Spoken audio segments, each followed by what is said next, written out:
It's your host, Holly, and it's time for a little teaser talk.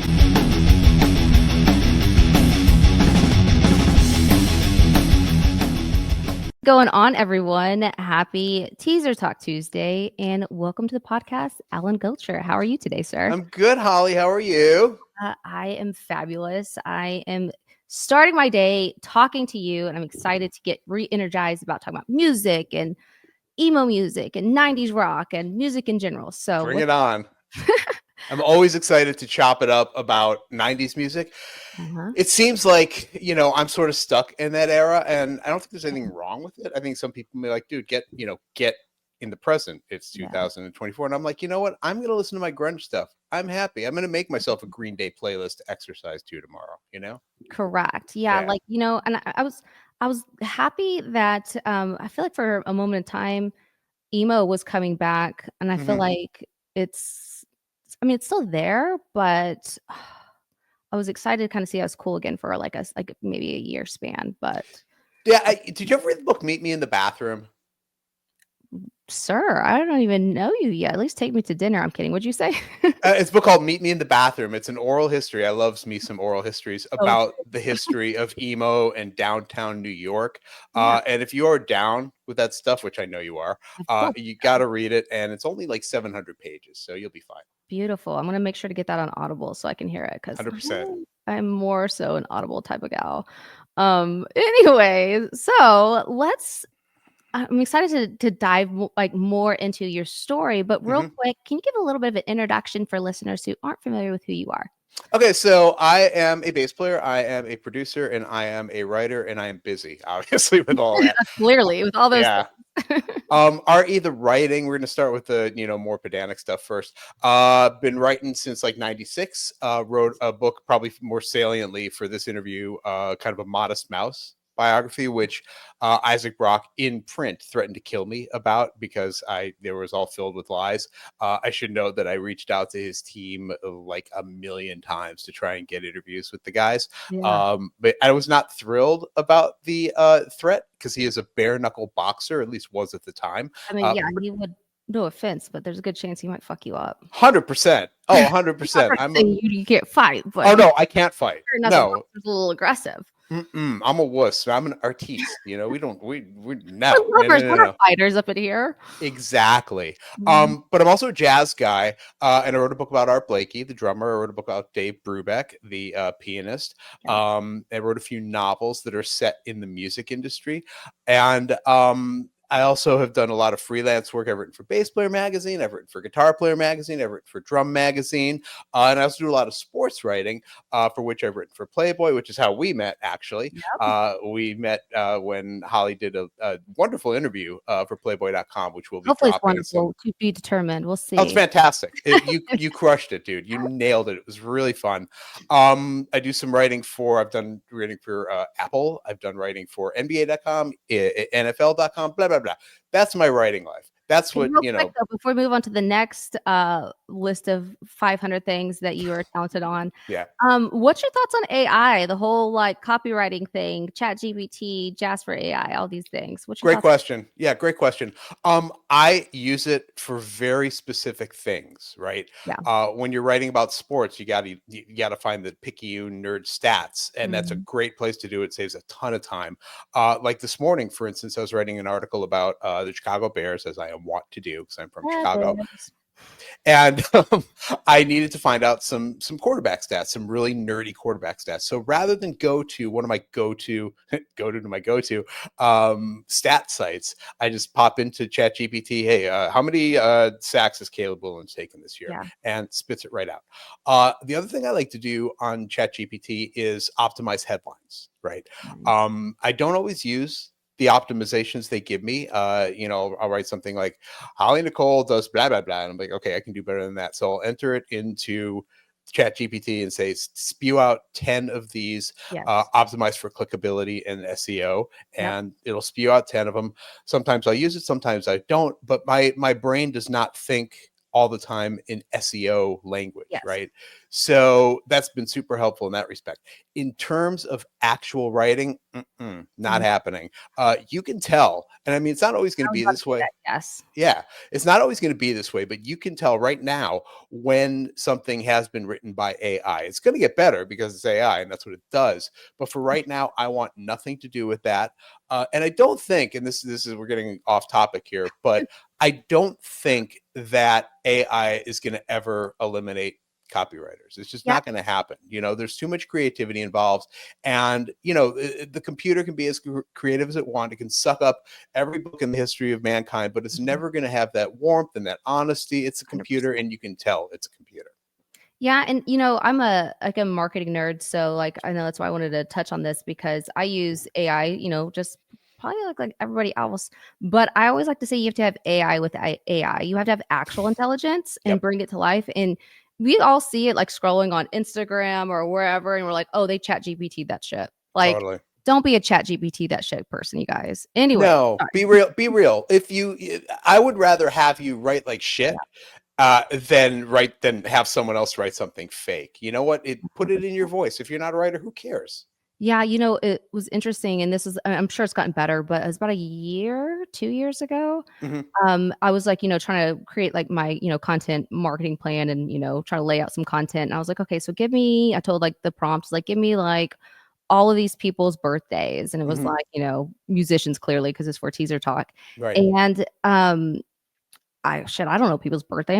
I barely know my own. I have like that's a whole nother story. I have like 2 birthdays. But anyways, so like I was looking and I was just, you know, fact checking it and they were completely fucking wrong. I was like, oh my gosh, how embarrassing would it be for me to post like on the podcast of like, happy birthday, so and so. And they're like, bitch, get your dates right. I was born in August, not 100%. February. 100%. My So birthday that's is September 21st for what it's worth. yeah. November 21st. Oh, September 21st. oh, September. I was gonna say So hook a brother happy, up. happy belated birthday. How about that? Thank you. Thank you, Holly. I appreciate that. Yeah. RE, my music career, which is, you know, Yes. ultimately why we're here. This is what Started playing bass in high school, fell in love with jazz, right? I was a jazz before I started playing bass, I was like a soul guy, Stevie Wonder, Earth, Wind and Fire. Mhm. That tells you how old I am. Uh-huh. And a lot of Chicago because that was our, you know, local band. So like a lot of horn oriented soul, rock, et cetera, et cetera. It's also a Beatles You can't nut. really see it because it's not in view, but this is my favorite vinyl. You see the Stevie Wonder one up there? I'm I like, do see the Steve songs in the key of life. God, that's literally my favorite vinyl. It Yeah, I have many an argument with my Stevie nerd friends. It's like, is it Intervisions? Is it Talking Book? No, it's Songs in the Key. That's the bomb. is. That's the one. That's Uh, like I could cook to it. I could clean to it. I Sir could. Duke, come on, that's all you need. Sir Duke, hard Mhm. stop, right? 1000%. Like, So once I started falling down the jazz rabbit hole, that helped me become a better bassist, right? I switched from mhm. electric to upright, then kind of straddled the line between both of them. Moved out to New York and started playing. This is like in the early 90s. Yeah. And acid jazz was like the big thing at that point, right? So I played at this club called Giant Step, amazing club. It was a DJ, this guy named Jazzy Nice, and a rhythm section, me, drummer, keyboardist, and then guests galore. So the DJ would start a groove, and then we would literally like walk up on the stage, and I'd lay down a bass line, the drummer would lay down a beat, and then the DJ would drop out, and it would just be like kind of a jazz funk jam You session. like It was an great. improv? Like, would you like just go up there and just play whatever? 100%. Yeah, we would, you know, figure out the key. We'd like yell at each other. All right, this one's in C minor, da da da. But the coolest part about all that, aside from just like playing really great music, Yeah. was the guests, because it was sort of like a hot and happening and hip club. And all these like hip hoppers and soul people would show up and hop on stage. The most memorable one was, and this is one of my greatest musical moments. Grandmaster Flash and Melly Mel came up on Yep. stage. Yeah. So the story behind that one is they popped up, and you know, Melly Mel at that point was wearing, I mean, he's probably like in his 50s, and he was jacked. He's up there in a sleeveless shirt, muscles galore, could not have been nicer. Oh, So we found a groove, we're playing the groove, he raps over it, and then we go to the breakdown, right? And he's like, give the drummer some, give the drummer some. And the drummer took some, give the keyboard player some, give the key. So then the keyboard player some. And then he goes, give the bass player some. So I'm like, okay. I had been planning because I knew it was coming. I'm like, okay, what am I going to play that's going to make the crowd go, ah? So I picked the James Brown bass line. It's a really famous one. Da da da da da da da da da da da da da da da. And I hit that, and the crowd's like, ah! And that was the crowd goes wild. Magical moment. Not too long thereafter, I hooked up with. You remember the group Diggable Planets? No. Cool like that. Mm-mm. Kind of a one-hit wonder rap, jazz, soul kind of a thing. My kind of jam though. So do me that when we get done, because I'm gonna look them up. 100%. So I got to play with them, and I was lucky to do so because they had a moment. They had a big hit, and we were able to tour the world. Right? I saw places I would never, ever be able to go to otherwise. Excuse me, never be able to go to otherwise. Got to play at places, got to play for, tens of thousands of, and we played at Glastonbury. So in that case, 100,000 some odd people. That went on for a year and change. It culminated with a performance on the Grammy Awards in 1994, which was just incredible. Again, like so honored. So many magical moments. 100%. Yeah, I'm really lucky. I never for a minute take any of that for granted, right? And if I'm going to give a piece of advice to any musicians out there, if you find yourself doing well, right, whether it's playing at a club for like 600 people or playing at an arena for 19,000 people, own it, be proud of it, be excited about it, because these people are coming. And you know about this as a podcaster, that people want to come and hear your art. Absolutely. It's really special. That's why Teaser Talks exists, right? That's why this podcast exists, because of that. Yeah, it's fantastic. Being able to reach out to people with something, doing something you love is amazing. So after that all kind of fell apart. Did some studio work. I was lucky enough to play with Cypress Hill. Did a track with Cypress Hill's producer that ultimately got used by Janet Jackson. Played with Naughty by Nature and just a bunch of other random cool stuff. Then I kind of drifted into the writing, still doing music, but not as a job, right? It was more for fun.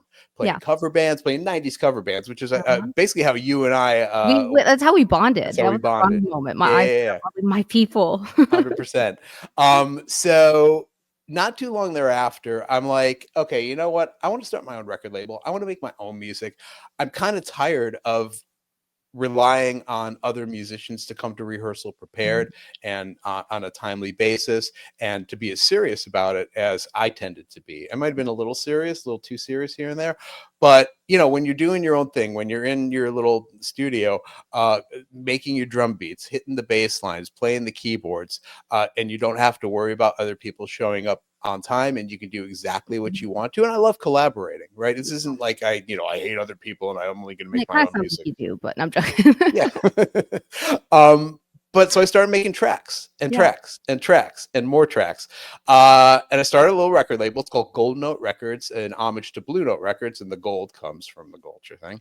Total corny, but I'm really proud of it. And since 2019, that's when the label launched, I've released 150 some odd songs, spread out over various singles, EPs, and albums. And I'm really proud of it. If I were to describe it, and it's really impossible to describe, but like it's rooted in jazz and hip hop, so this is, and funk. You play what you know, and that's what I know. And I'm just working on a track right now that's going to finish up an album that I'm hoping to drop, by next spring. And that brings us up to date. I love it. So, of course, this is Teaser Talk, so I love a good teaser. Can you tease us with a little bit more details about that upcoming album? The new album. Okay, so it's going to be called Groovy, and it's going to be a bunch of very short tunes, right? Because in doing my market research, such as it is, I'm learning that quick hits seem to work better. And, I normally don't do stuff with an eye towards commerce, but I'm going to give it a shot. It's like partly experiment and partly what I'm hearing in my little ears right now. Bunch of three-minute cuts, the same basic instrumentation for all of them. Bass, drums, loops, and a keyboard, mostly gravitating towards a Wurlitzer or a Fender Rhodes sound. So it's very stripped down. There's not much in the way of improvisation. There's not much in the way of melody. It's literally just grooves, Just right? hence the name. Hence the name. And I'm super psyched to put it out there. It's different than anything I've ever done. It's a lot mellower, and it's like a Netflix and chill kind of thing. I absolutely love it. I know when you had shared your music, you're like, yeah, check it out, whatever, vibe to it, whatever. Maybe, Yeah. because I was like, I want to have you on podcast just because, like, again, anybody that's 90s rock, early emos fan is Yeah. mine. So I started listening to it and I told you, I was like, messaging you, I was like, man, I was literally just playing it. And if you guys are listening to the audio experience, you can't see my shoulders, but I'm moving my shoulders right now. You are. And I was just like, and I literally just had that on like playing, and I'm one of your followers now on Spotify. So That really means a lot. Like yeah. as you probably agree, because you are a kind person and have a lot of respect for your listeners and your art in general. If one person listens to one song and that's it, and they like that song and it makes them feel the way you just felt, I win, game over. I win. I don't need, having said that, I have gotten about 250,000 streams over the last several years combined, which, Taylor Swift gets 250,000 streams in like an hour. But Taylor Swift I'll be honest with you, I'm not a Swiftie, so I'm not impressed. So that's true. I'm just picking, she's a big girl hasn't gone on. Don't get me wrong, I'm not gonna give credit where credit's due. But yeah. She's pretty. I mean, she's famous. You've heard of her, right? A couple of times. A little bit. So she gets like 1 million streams a second. I'll take my like weirdo music and get my 250,000 streams, and hopefully like there's some like-minded people out there who, maybe won't check out my music or check it out just a little bit, but will gravitate towards something in that space and maybe make some music of their own, something I can put on a playlist. I love it. I love it. I love it. Okay, cool. Well, like I said a second ago, we definitely bonded over our love for the 90s early emos. And, I really love on Teaser Talk, not just obviously, hearing about all the cool shit my guests do, like all the cool shit you've done. I mean, shit, you have like, I thought you were cool before we were on this podcast. Now I'm like, damn, Alan's really fucking cool. Oh, With that being said, I like playing a game every now and then, and immediately whenever you said you agreed to be on the podcast, I was like, I already have a game in mind. Bring it on. So this game is called Decade Duel, 90s or 2000s emo lyrics. Is this a contest? Are we like going up against each other?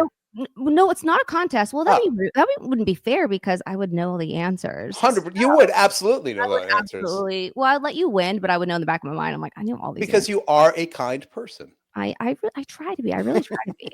But with that being said, this is a brand new game to Teaser Talk. So even if you flop, you still got to win. You're still going to be the current outstanding champion until someone comes through. The defending champion, yeah. Until someone comes through, and then I was like, this guy, hold my Owala. Hold my black eyeliner. I've got this. Yeah. Okay, cool. So the rules are very simple, or how to play it is very simple. I'm going to read a lyric, and you're either going to say, oh, that's 90s or that's early 2000s emo. Pretty wow. Simple. Okay, that's going to be hard. I'll be honest with you. The way I read it, and I don't do this intentionally, but it just happens. It doesn't sound like the song. I played Emo Jeopardy with Barely Awake, and I even had them. They even guessed their own song wrong because the way I read the lyrics. Yeah, so I feel that, but I will preface this by saying that as a jazz guy, I am first and foremost a melody guy, and then lyrics come second to me. Yep. Like when I was doing solo upright bass concerts, because everybody wants to hear a solo upright bass concert, I would pick. I had a Nirvana medley because Kurt Cobain used to write melodies. Yes, like you can recognize, but. You can recognize that, whereas like a lot of other artists are just like and you can recognize the lyrics but not the melody. So I'm a melody guy, but I will do the best I can. So all I need to do just to make sure I got this right, 90s or not 90s, basically. Yeah, just say 90s or emo. Okay, cool. 90s or emo. I agree that some of these 90s are emo, but we'll know the difference between the two, right? Like, okay, emo, got it. Okay, so the first one is 1,000 clever lines unread on clever napkins. I will never ask you if you don't ever tell me. I know you well enough to know you'll never love me. I mean, I don't know that song, but based on the kind of like, mopey little oh my god, I need love vibe, I'm gonna go with emo. You are correct. So that is Cute Without the E, cut from the T by Taking Back Sunday. Nice. All right. Next one is I wish I was both young and stupid. Then I too could have the fun you did.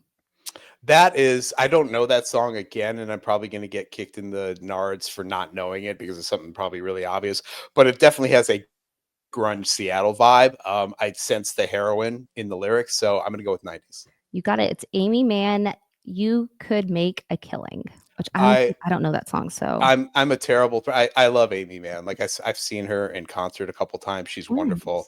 nice. But I don't know that song. So sorry, Aim. But you got it right. So you're welcome, Aim. And also another thing, I will take back the heroin comment because I'm guessing Amy doesn't do needles. No. But I mean, it's yeah. I know what you're saying, and I'm sure she does too. Okay, the next one is I want you to know that I'm happy for you. I wish nothing but the best for you both. An older version of me, is she perverted like me? Would she go down on you in a theater? Will she speak elegantly? Yeah, it's Alanis. So 90s. I was like, man, he's probably gonna totally get that. And I try to like grab a snippet of that song that wasn't like, oh, okay, but yeah. We played that in the one of the aforementioned cover bands, A, and B. I was at an extra place for my heart in that because Flea plays bass on it, and Yeah, of course. Give me some Flea, and I'm a happy boy. Beautiful. I love this. Okay, next one. With these lights off, as these wheels keep rolling on and on and on and on, slow things down or speed them up, not enough or way too much. I mean, again, like that kind of has that whiny emo vibe, like on and on and on and on. So I'll go with emo. You know what? You are correct. That is Ohio is for Lovers by Hawthorne Heights. I don't know that band. I don't know that song, but What? Okay, we're gonna exchange playlist after this episode. 100%, 100%. I'll send you my dorky jazz stuff. You can send me your emo. Send you like music to cry to. Exactly. Or bed, whatever it works. Both of them. Okay, the next one is everything gone white, everything's gray. Now you're here, now you're away. I don't want this. Remember that. I'll never forget where you're at. I think the everything is gray kind of leans me towards the emo direction. Okay, finally you got one wrong. I was questioning my skill set on this. This is actually Bush Glycerine. Oh, okay. I hate Bush. So good choice. If you want to, yeah, I'm not a fan at all. They seem very prepackaged, and I was like a grunge purist at that point. Yeah. And they're out there, Gavin's a very attractive man. He's out there. I would let him take it and disrespect it. I'm not going to lie. Yeah. No, he had good abs. He probably had the best abs of any, alternative rock guy in the 90s, but didn't have the best songs. I've always been a fan of them. I remember it was a couple years ago. I was doing media coverage and he was in the media tent, and one of my friends that was with me helping me with set up the podcast and stuff, she was like, I don't like him. Like she was just being polite. I guess like just smiled, didn't like say, hey, take a picture. He doesn't like whatever, like not crazy. She just like smiled and he like gave her like a go to hell look. And I'm like, well, he probably is like not trying to make eye contact because he doesn't want to like sit there and talk to every fucking buddy in this media tent. Totally. So to this day, she's always like, F Bush, I don't like them. I'm like, just because he did smile back at you, he cannot take that freaking personal, but whatever. Well, I have a little itty bitty Gavin story. I used to tour with this band called Shooty's Groove. It was kind of a Hispanic Chili Peppers kind of a thing.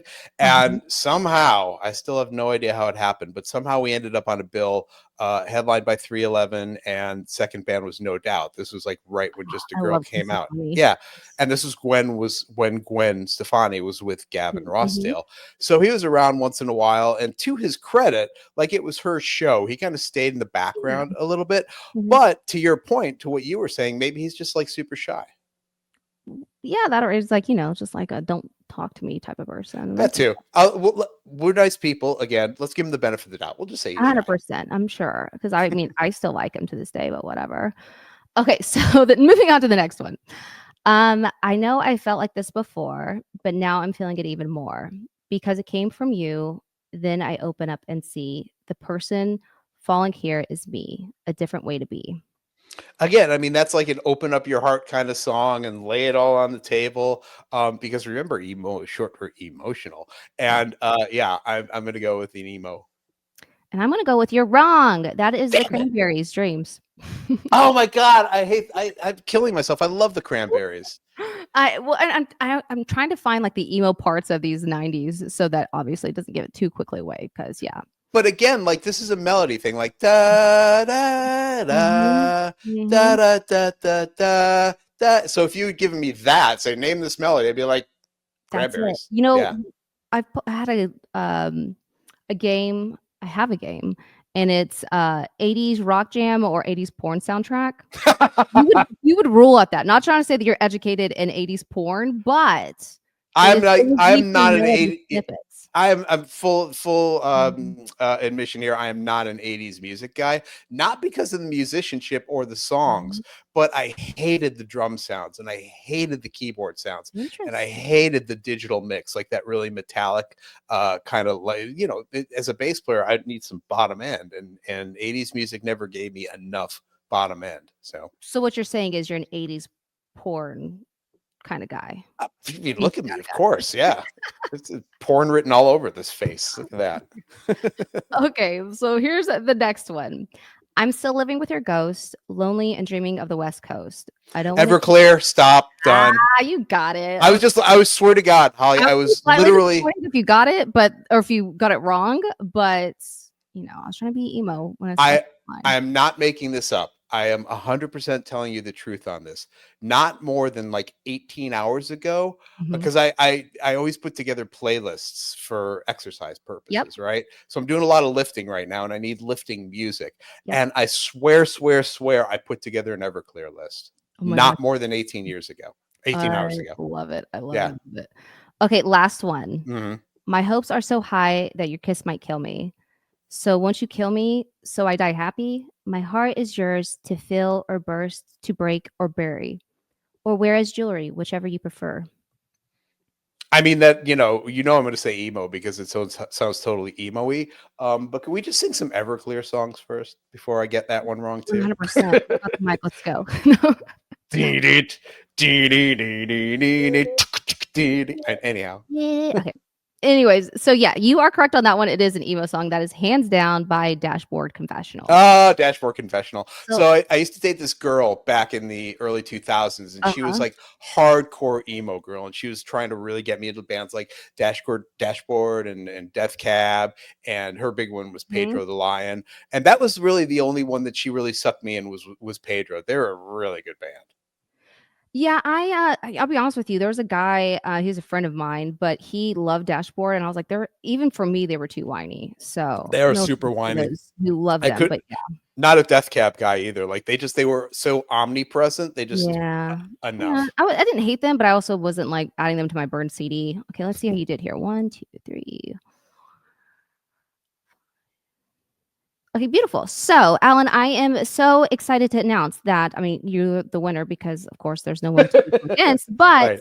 you have ended with you got 6 right and only 2 wrong, so finger snaps to That's you. not bad. That's like a solid B minus. Yeah, no, I won't say B plus, but B who am I? plus. I'll Math take. was never my strong suit, so Listen, for like 10:30 in the morning after having done my lifting to Everclear, Mhm. all things considered, I'll take my B minus or B plus. I am very proud of you. Thank you. Making me proud here. Oh, Awesome. Well, Alan, thank you so much for hanging out and for a rad conversation and a fun game. Um, for listeners tuning in and all those fun, awesome songs that make you move your shoulders that you can just jive to, where can listeners go to consume your music and also follow you? thank you for asking. I appreciate that. I am up on Spotify. I am up on Apple Music. That's where I usually kind of push people towards either of Mhm. those. Just my name, Alan Goldsher, Goldsher. And like I said, I have a shit ton of music out You there. do. It's ridiculous. And if you listen to it, I would love to hear from you. I would absolutely love to hear from you at info@goldnoterecords.com. hit me up if you want to talk. Hit me up if you want to collab. I'm always interested in hearing what other people in this musical space have to say or think or do. So yeah, check it out. And once again, info at goldnoterecords.com, Spotify, Apple, every platform. Things. I will make sure too, for you guys who are tuning in, I'm going to hyperlink all of the social medias, the platforms, as well as dropping his contact info and also those books, because I'm not gonna lie, now I was already like, okay, I need to read like at least like 2 of these, 3 of these, 4 of these. You have a lot of fucking books, so I probably won't read them all, but the Modest Mouse one I'm gonna definitely check out now that you got death threats. Before I let you go, and I could sit here all day and chop it up because we have a lot of fun, clearly. The one book that I would love for you to check out, I think you personally would dig it. You're a Beatles person, right? Yes, absolutely. So I wrote this book called Paul is Undead, the British Zombie Invasion. Yep. Yeah. And it's a retelling of their story from like Liverpool to the breakup, as if John, Paul, and George are zombies and Ringo's a ninja. It's absurd. There's dismemberment, there's blood, there's gore, there's sex. All the things I love: music, gore, blood, zombies, and fart jokes. How do you feel about fart jokes? I'll look past it. Okay, a lot of there's like a good solid 3 pages of fart jokes. I'm going to turn you into a fart joke appreciator. All right, we shall see. We shall see. And Alan, it was so much fun. I would love to have you back on after your album drops. At least we can catch back up on there, and hopefully between now and then, I'm going to find somebody to challenge you, and then we'll see how that goes. And if they beat you, then you have to defend your title. Just give me Alanis and Everclear, and it's I'm gonna make sure to leave those 2 specifically out. Yeah. Cool. Awesome, Alan. Thanks for the giggles. Thanks for the very fun information that you delivered today. Everyone listening, make sure you go check him out, follow him, and definitely give his music and books and all the cool things he's doing some love. Again, Alan, thank you so much. I appreciate you. Thank you, Holly. I really appreciate you too. I hope you enjoyed this episode of Teaser Talk. Head over to teasertalk.com to subscribe so you don't miss out on another episode. Until next week, keep rocking.